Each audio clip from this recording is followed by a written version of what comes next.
السلام عليكم ورحمة الله وبركاته. أهلا بكم يا حبايبي في قناة اخترنا لك مع نودي. النهاردة إن شاء الله هنعمل مع بعض المنين بالعجوة اللي انتوا شايفينه ده. المنين بالعجوة انت بتروحي بتجيبيه من الأفران أو من المحلات، بيبقى غالي جدا، وهو أساسا تكلفته كله على بعضه يعني ما بتجيش تمن اللي انت بتشتريه من بره، ويكفي ان انت اللي عاملاه بإيدك وضامنة نظافته. بصي الطعامة، بصي التسوية من فوق ومن تحت، والعجوة دايبة فيه ازاي، وطريقته بسيطة ومقاديره اسهل. بصي العجوة من جوه عاملة ازاي، والتسوية بتاعته. المنين بالعجوة حاجة تحفة في الشتاء. يلا مع بعض نشوف المقادير. معايا هنا ان شاء الله كيلو دقيق، وانتي ممكن تضاعفي الكمية وتضاعفي المواد التانية. ومعايا خميرة ومعلقتين سكر، ومعايا مج لبن، ومعايا هنا محلب، ومعايا معلقة بيكنج باودر، ومعايا معلقة فانيليا ورشة ملح صغيرة، ومعايا هنا معلقتين لبن بودر، ومعايا كوبايه الا ربع زيت او ربع كوبايه زيت على حسب ما انت بتحبي، ومعايا سمسم، ومعايا هنا معلقتين كريمه لباني، ومعايا هنا حوالي 250 جرام زبده بما يعادل كوبايه زبده او سمنه. وممكن تنقصي الكميه على حسب الموجود والمتاح عندك. معلش يا ولاد شويه لبن وقعوا، هشيلهم دلوقتي حالا حالا. هنا جبت الكيلو الدقيق، وحطيت عليه كل المواد اللي انتوا شفتوها دي كلها، وحطيت اللبن بالخميرة بالسكر، وهخليهم كلهم مع بعض في العجان. يبقى الدقيق حطيت عليه كل المواد دي كلها، المحلب باللبن البودر بالبيكنج باودر بمعلقة الملح، رشة الملح الصغيرة، وهسيبهم كلهم في العجان يتضربوا.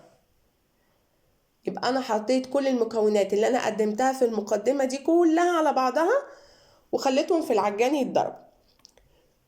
بصي بعد ما العجينة طلعت من العجان، ولو ما عندكيش عجان اعجني بايديكي، ما هوش اختراع ولا هوش موجود من زمان، ده حاجة حديثة طارئة علينا يعني. بصي العجينة لينة وطرية ازاي ما شاء الله. بصي بوريها لك، لو مش بتطلع من ايدك يا دوبك بتلزق كده تبقى العجينة ناجحة بإذن الله. يعني طول ما هي ما بتطلعش في ايدك يبقى العجينة كده مقاديرها مظبوطة الحمد لله.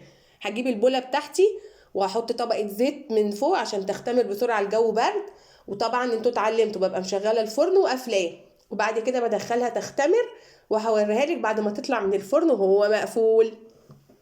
بصي بعد ما اختمرت، ده نوع المعجون العجوه اللي انا بستخدمه، معجون التمر ده بجيبه من التركي. يعني انا حبيت اوريهولك اللي عايزه تشوفه وتاخد سكرين شوت ليه. ممتاز ممتاز وطعمه رائع معجون التمر.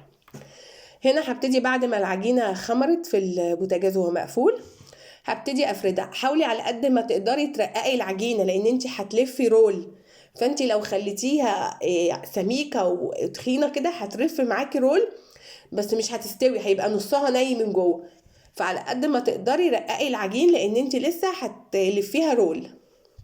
بصي بفرد العجينه، بحاول على قد ما اقدر ان هي تكون رقيقه، مش رقيقه قوي يعني مظبوطه، ولا هي رفيعه ولا هي تخينه، يعني مظبوطه تمام. وهبتدي احط العجوه بتاعتي، هوزعها كلها. بصي بقولك هوزع العجوه كلها، وبعد كده هبتدي الف الرول بتاعي.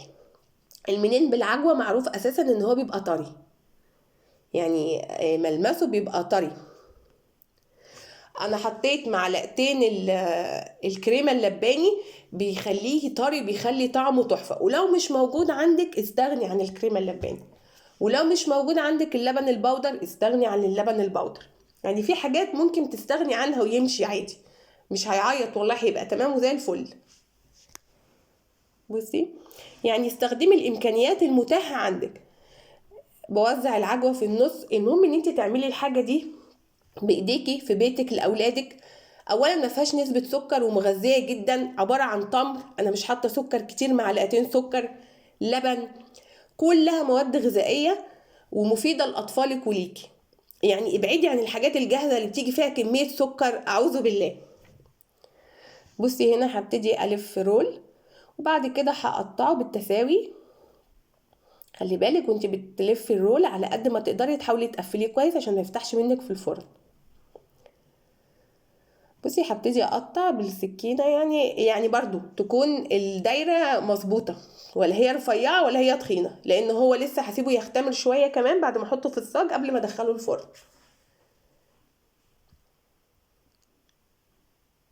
هقطع ال الرول كله واوريهولك في الصاج بعد ما يخلص.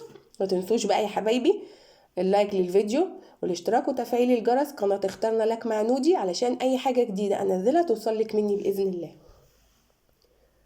وان شاء الله لو جربتيه بطريقه نودي المنين بالعجوه او كعب الغزال هيعجبك وهتعمليه على طول. بصي بوريلك الشكل من جوه عامل ازاي، العجوه جوه سايحه ونايحه يا ولاد.